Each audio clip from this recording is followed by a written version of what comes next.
সম্মানিত সুপ্রিয় দর্শক শ্রোতা দেশ ও প্রবাস থেকে যারা এই মুহূর্তে আমাদের ভিডিও দেখতেছেন সবাইকে জানাই আন্তরিক প্রীতি ও শুভেচ্ছা।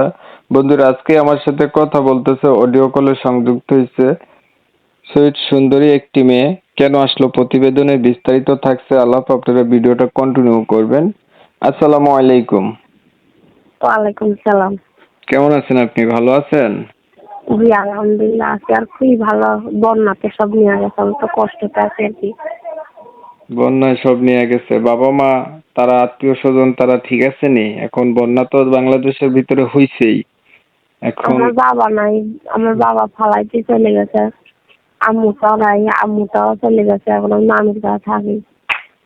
আপনার মামির কাছে থাকতেন? আপনার মামিরা ঠিক আছে নি? না বন্যা আবার ভাষায় টাষায় নিল নি কারে? মামি ঠিক থাকলে কিন্তু মামি অনেকটা কষ্ট যন্ত্রণা দেয়, খাইতে নিতে কষ্ট দেয় এবং কি এর জন্যই তো বন্যায় তারা এখন কষ্ট দিল। কেমন হইলো? সেটা জানি না। ওনার কাছে নানুর কাছে থাকতাম, নানুটা মারা যাওয়ার পর এখন মামির কাছে থাকি। মামিটা অনেক কষ্ট যন্ত্রণা দেয়, আমার রোজগার করে না দেখে এর জন্য অনেকটা কষ্ট দেয়। আপনার বাবা মা নাই না? জি না। দর্শক শ্রোতা, এই মেয়েটার হচ্ছে বাবা মা নাই, মামির কাছে থাকে, অনেক কষ্টের ভিতরে জীবন পার করতেছে। তা আপনার প্রতিবেদনে কেন আইছেন? কি চাইতেছেন? প্রতিবেদনে কেন আছে, একজন মনের মতন যদি জীবন সঙ্গী পাই, উনি যদি আমার পাশে থাকে, ওনার হাত ধরে আমি আমার বাড়ি ছেড়ে চিরজীবনের জন্য চলে আসবো। উনি আপনার পাশে থাকলে আপনি যেইখানে আছেন, নিজের তো বাড়ি নেই, মামির বাড়িতে থাকেন, ওইখান থেকে তার কাছে চলে জি যাবেন সারা জীবনের জন্য। হ্যাঁ, জি, এর জন্য আসছি। আর কি জানি, আমার সেলাই মেশিনটা মামি নিয়ে দিছিল, নষ্ট হয়ে গেছে। এর জন্য মামি আরো বেশি অত্যাচার করে, মারধর করে। মেশিনটা দোকানে দিয়েছি, আমি আনতে পারি না টাকার জন্য, এর জন্য আরো বেশি মারধর অত্যাচার করে আমার উপর। তো আপনার সেলাই মেশিন ছিল, নষ্ট হয়েছে, এখন এটা দোকানে রাখছেন, টাকার জন্য আনতে পারেন না। আচ্ছা, বুঝলাম। মেশিন ছিল, আপনি তো ইনকাম করতে পারেন, তাহলে আপনার মামি আপনার সাথে খারাপ ব্যবহার কেন করবে? আর আপনি কাজ মেশিন চালাই এখন আগে কাজ আগে করে আগে টাকা তো পাইছেন করতে না? পারতাম, এখন আগে করতে পারতাম দেখে আগে একটু ভালো আছিল, এখন করতে পারি না। মেশিন দোকানে দিছি, উনি আইনা দেয় না। যা রোজগার করছিলাম উনি নিয়ে আসো খাইয়া ফেলাইছে।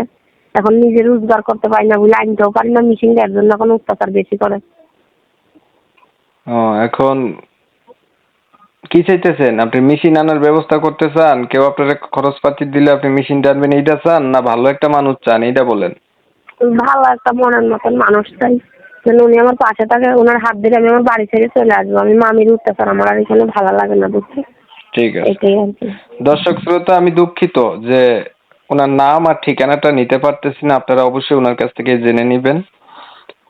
এখন হচ্ছে দেখেন, উনি হচ্ছে, আমি কিন্তু প্রশ্ন করছিলাম যে আপনার মেশিন রয়েছে, আপনি মেশিনের জন্য টাকা পয়সা চান নাকি? কিন্তু উনি চাইতেছে একটা মানুষ যে ওনাকে ওই ঝামেলা থেকে মুক্ত করবে, যে ওনার সারা জীবনের দায়িত্ব নেবে বা জীবন সাথী করবে, এমন মানুষ চাইতেছে। তো উনার কথা আমি হচ্ছে আপনাদের মধ্যে তুলে ধরার চেষ্টা করছি, আপনারা শুনছেন। আরো যদি বিস্তারিত জানতে চান অবশ্যই ওনার সাথে যোগাযোগ করবেন আপনারা। আর আপনাদের মতামতগুলো আমাকে হচ্ছে কমেন্টে জানাবেন। আমার চ্যানেলটা যদি ভালো লাগে সাবস্ক্রাইব করে রাখবেন। আমি সব সময় এমন ভিডিও দিয়ে যাই। তো অনেক সময় নিয়ে আপনাদের মূল্যবান সময়গুলো নষ্ট কইরা কষ্ট কইরা আমার ভিডিও দেখছেন, এর জন্য সবাইকে এমএসকে টিভির পক্ষ থেকে জানাই অসংখ্য অসংখ্য ধন্যবাদ। সবাই ভালো থাকবেন, সুস্থ থাকবেন। আল্লাহ হাফেজ।